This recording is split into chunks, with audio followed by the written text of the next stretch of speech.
Under state law, Utah's most populous counties are required to open additional shelter space for people experiencing homelessness when temperatures are dangerously low. Right now, that threshold is set at 18 degrees. I'm Fox 13 investigative reporter Taylor Stevens. I'll explain why advocates and people experiencing homelessness want to see that temperature increased. I am only here because I was broken, had nowhere else to go. The day is just getting started, and Cosett Sudbury, who has spent the last 5 years or so living on the streets, is feeling the cold. During the summer, I'll come out here and camp with my friends, but in the winter, it's just too cold. I'm getting too old. Cosett is currently staying in one of the shelters in Salt Lake, but she's concerned about a law that requires the state's most populous counties to open additional winter bed space only when the temperatures are well below freezing.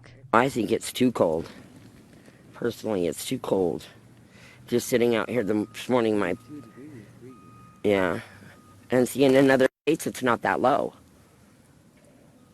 That's why I'm wondering why it's that way in Utah. Who made it that way? The government. The Utah legislature created the Code Blue designation in 2023. The threshold to open additional shelter space was initially set at 15 degrees, but lawmakers brought it up to 18 earlier this year. I'd like to see the temperature threshold raised to 25 degrees. Wendy Garvin is the executive director of Unsheltered Utah. My thought is that anything under the freezing threshold is dangerous for people to be outside. And we prove that every year with the number of people that we lose fingers to frostbite and limbs, and it's such a preventable problem. A Fox 13 Investigates review of nearby states' winter temperature threshold shows Utah has one of the lowest. A warming center in Twin Falls, Idaho, for example, opens when temperatures dip below 34 degrees, while additional shelter beds become available at 25 degrees in Denver, Colorado. You know, each night it's walking around hoping to find a spot. Here in Utah, Garvin believes the decision to set the bar at 18 degrees was a product of politics, with counties worried that higher temperatures would put Code Blue in effect for most of the winter and cost them more money. My understanding is that it was very hard to get this Code Blue initiative passed at the beginning of the process, and there was a lot of pushback. But Garvin believes a higher Code Blue temperature would benefit those living on the streets as well as the communities affected by encampments.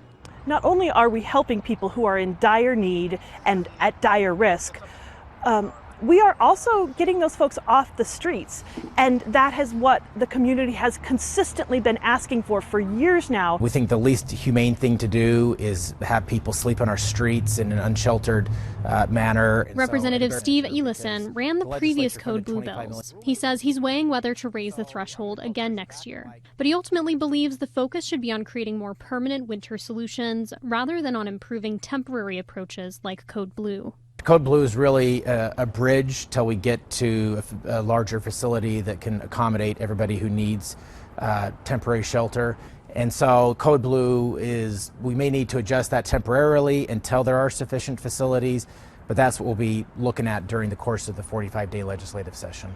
Elison also notes that individual counties can opt to increase their own temperature thresholds at any time. The state doesn't have to micromanage everything. We have local officials, and if they realize that on the ground in their county that they need to raise that because there's an increase in street camping or individuals getting frostbite, they have every right to do that. As they wait to see how local county and state leaders respond, Garvin says her group plans to open its doors when needed, regardless of whether temperatures drop to 18 degrees or below. If we feel like the weather conditions are dangerous and they don't meet the state's criteria, we're going to open anyway, and we're just going to ask the community to step up and support us with donations so that we can do the right thing while we try and get the policies changed.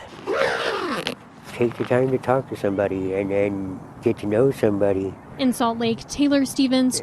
You'd be surprised how much Fox 13 News. we still matter. Utah.